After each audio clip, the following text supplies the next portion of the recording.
Hello, and welcome to this week's Movie Math, where a new franchise has been born and one has died. Let's see. I still have faith in Tron, although I have a different path to recommend to Disney. We'll discuss. Now, Black Phone is an itty-bitty little franchise, but a franchise nonetheless. And who knows what it might someday grow up to become. My baby boy! But right now, it's hope for Hollywood. It's a sparkle, and it's more than a sparkle in its eye. It's 2 movies. And that's great, especially right now. Oh, it's bleak in Hollywood. It's bleak. So yes, Scott Derrickson has proved once again that there is life after Marvel. Remember, he got kicked off, or he left, thank you very much, Doctor Strange 2 over creative differences. Was it he wanted to treat Wanda right? I'll never get over it. Never! All right, so anyway, after making a pretty penny off the first Black Phone in 2021, coming out of the pandemic when a hit was particularly, Hollywood is particularly grateful for one, Universal and Jason Blum said, hey, can you turn this into a franchise? And in my review, I called this less of a sequel and more of a pivot, but you know what? Derrickson has delivered. Sure, this isn't a very sexy number, but it's a scooch higher than the first movie's opening, and yet again, made for a very, very tiny bit of money. And the audience scores are pretty sweet. That B for a horror movie is fantastic. It's a little bit lower than the first film's cinema score, but horror movies usually get somewhere in the C range. And Jason Blum will take it. It's his highest opening of what's been a pretty brutal year for the prolific horror producer. He hasn't had a real hit since 2023, and this was supposed to be his year of sequels. Megan 2, really did not do well. I think he might have killed that, but I think he's particularly grateful for Black Phone 2's success. And hey, maybe he'll have another one with Five Nights at Freddy's in early December. I watched the trailer for that. What was it in front of? Might have been in front of Good Fortune for some reason. It didn't look very good to me. But we'll see. We'll see. I think it should have taken Mortal Kombat's date when Mortal Kombat moved. But anyway, you know what? Speaking of horror, it's a little slow right now. We've got a few minutes. Let's take a brief deep dive into the business of horror in Hollywood right now. So, Walter Hamada. Of course, a lot of you are familiar with that name through the disaster that was his DC tenure, but he was an extremely successful horror executive. He ran horror over at Warner Brothers for quite some time, launching and shaping the Conjuring franchise and overseeing 2 It movies. That's why he got the DC gig. He eventually had to leave DC and Warner Brothers and landed at Paramount, where he's supposed to be making horror movies for them. And even with the Ellisons now taking over, they did just renew his deal. His first horror movie for them will be 2026's Primate, whose trailer just dropped. I don't know, Walter. And didn't Jordan Peele already do this, but a highbrow approach? Although I gotta tell you, lowbrow is usually where the money is. So, Walter might actually have something there. Now, at Warner Brothers, these days, Mike DeLuca and Pam Abdy oversee all the genres themselves. Hey, there's 2 of them. They can do it.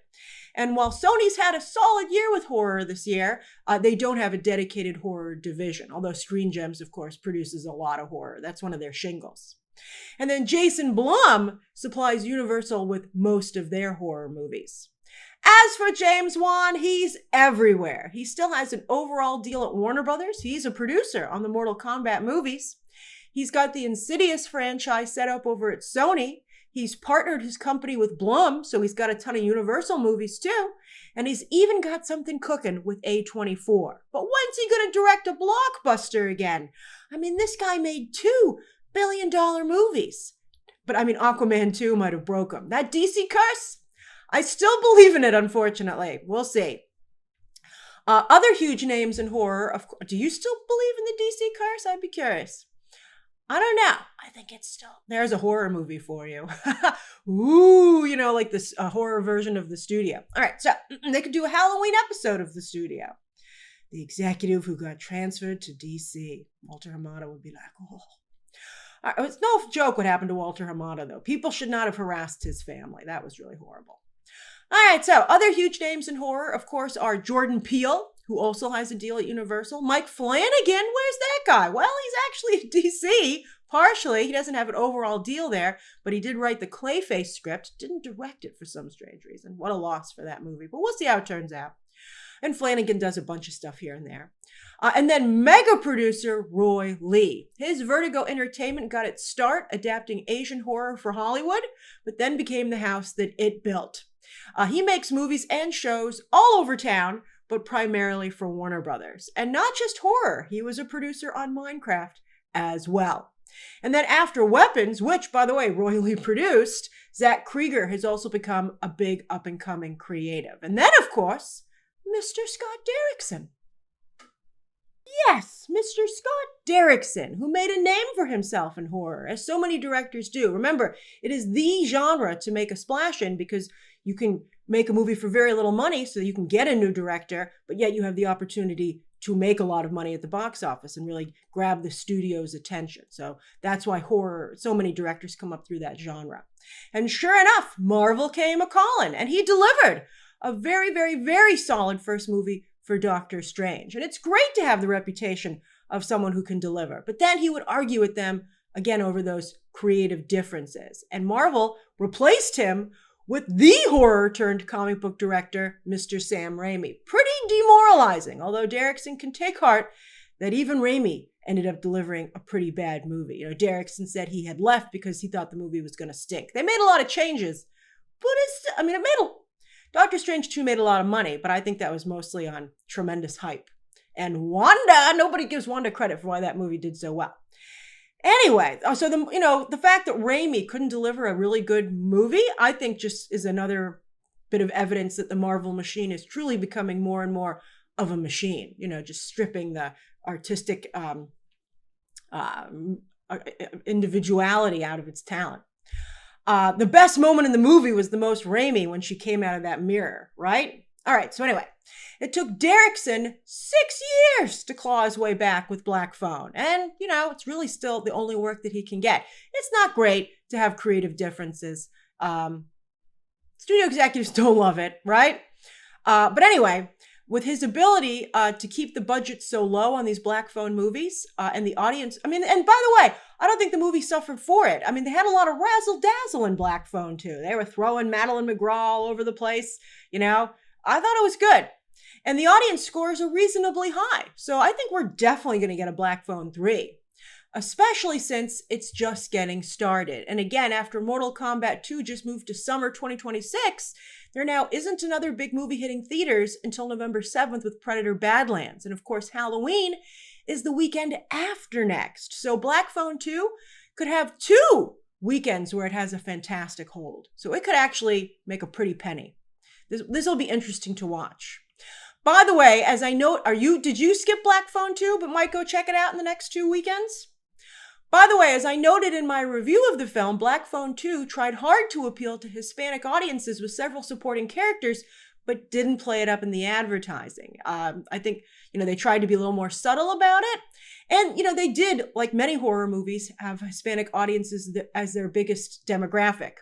But the opening, again, is only modest. Black Phone 2 opened on par with Curse of La Llorona, which is considered, I hope Black Phone 2 makes more money than Curse of La Llorona. That's considered, I think, a little bit of a disappointment.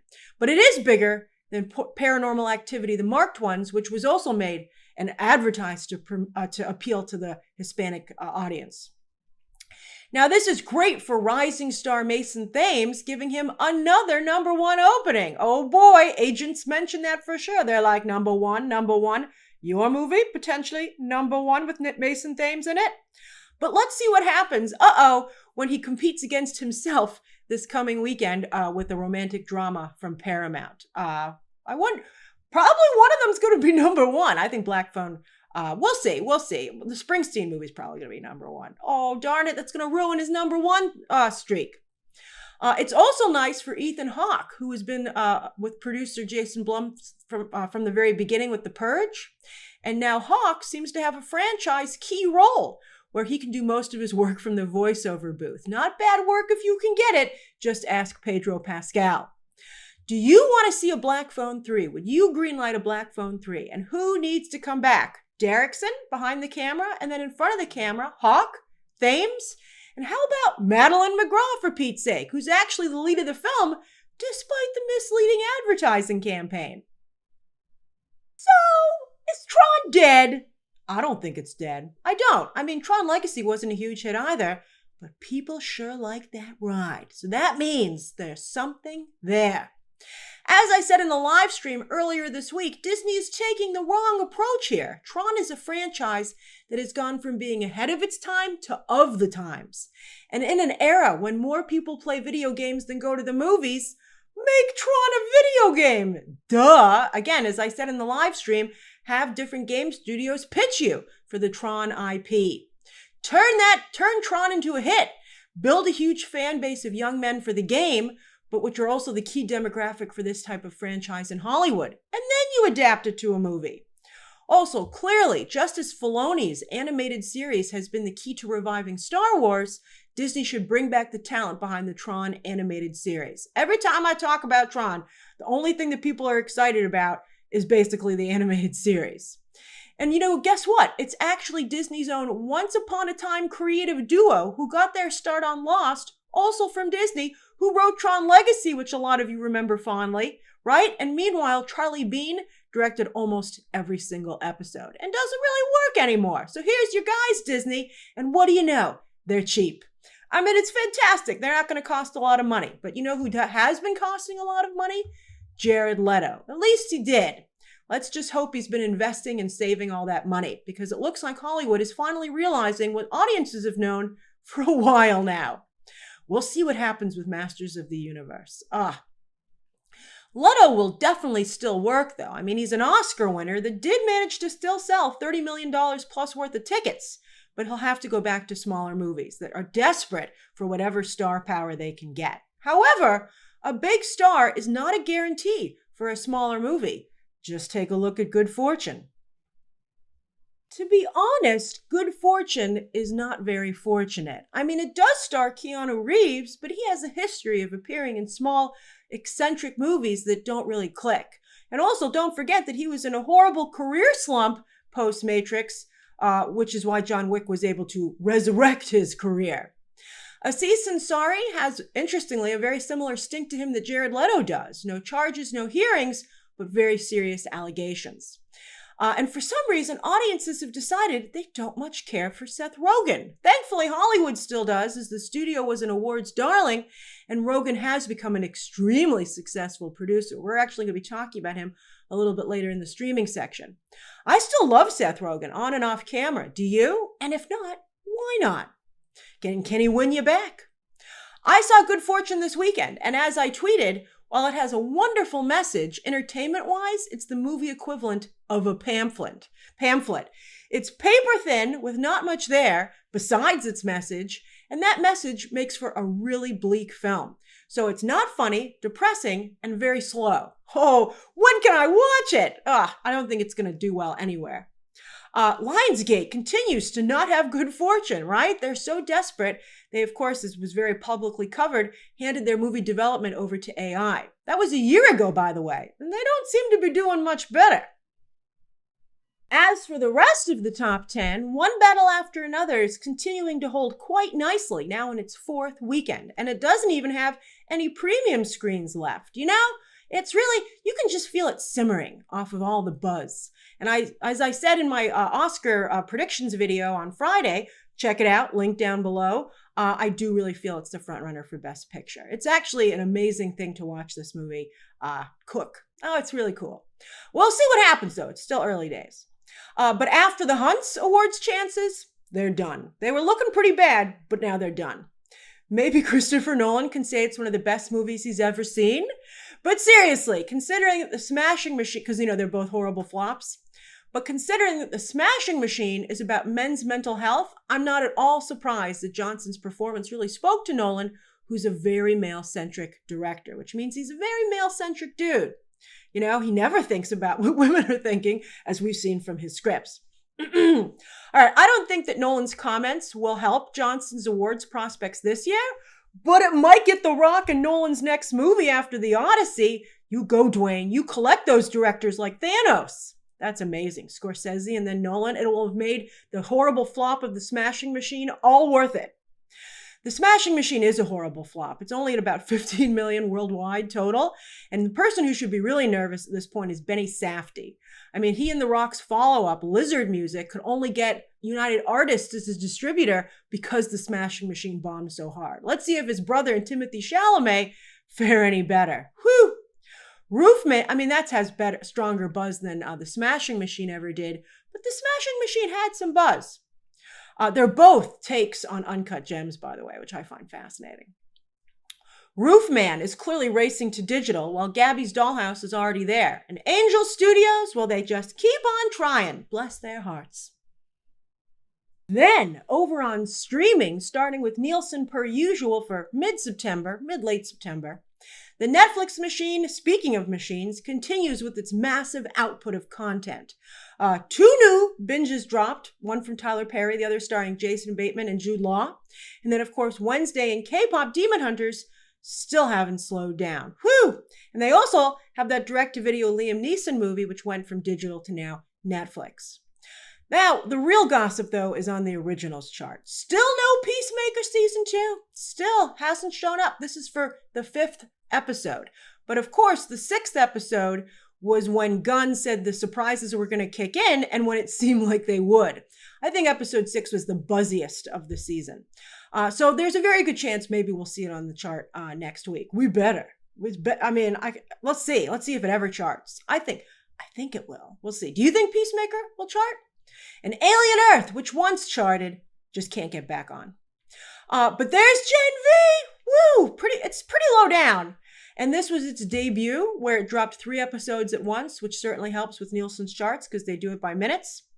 But still, this once again shows how Seth Rogen's superhero work has actually surpassed the Marvel and DC content that it's been a commentary on in the streaming space. He hasn't done any movie superhero work.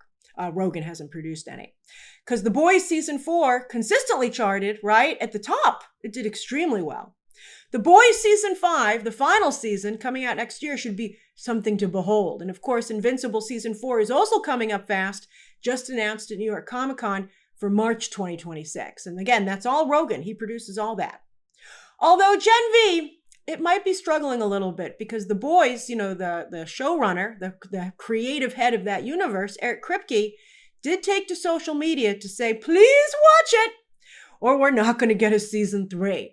So considering the fact that it's charted, that's interesting. That's interesting. He felt he needed to say that. Are you enjoying Gen V? Would you like to see a season 3? The season finale is this week, and I'll be discussing the show with spoiler context when the finale drops, the season finale. Speaking of a weaker Marvel and DC, HBO had said, big splashy press announcement, that Superman had been a very big hit for them, the biggest since Barbie. But we didn't really get any context. We still don't know to this day how Barbie did. But here it is. This is its debut. It couldn't make the overall chart, and it's only number 4 on the movies chart behind Elio, although I think that probably debuted a day or so in advance. Because, it's only 3 days of this chart were for Superman, because I think it dropped on a Friday. So let's see where it is next week when it has the full chart. Then on Netflix for just last week, it's pretty spooky over here. 'Tis the season, with Monster at number 1, followed by a Halloween version of Is It Cake?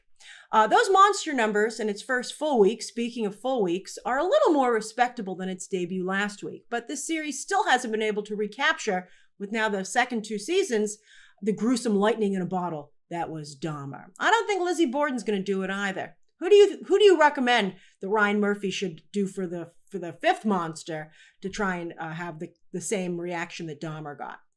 And Victoria Beckham's docuseries is doing okay, but at least it's top 3. With movies, that's a pretty solid debut for Keira Knightley's new movie. I watched it. It was decent, especially for a streaming movie. And I suspect, based on this number, that she and Netflix will make another movie together. And there's K-pop Demon Hunters still going, and it just added yet another feather to its cap, the most popular Halloween costume of 2025. That's incredible, particularly because their costumes are so ornate. That's amazing. Then on digital with Apple's charts, it's the usual suspects here, but it is cool to see the first Black Phone pop up as the sequel hits theaters. They're two very different movies, but the second one does build substantially on the first.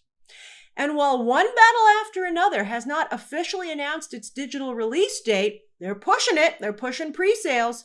So that means it must be coming soon. Will that give it in Back to the Future 3 when they add the different blasters to the furnace to give another burst of energy? I wonder what that will do to One Battle After Another's awards campaign. Plus, Apple continues to give their own movie, F1, a little extra sparkle on their interface.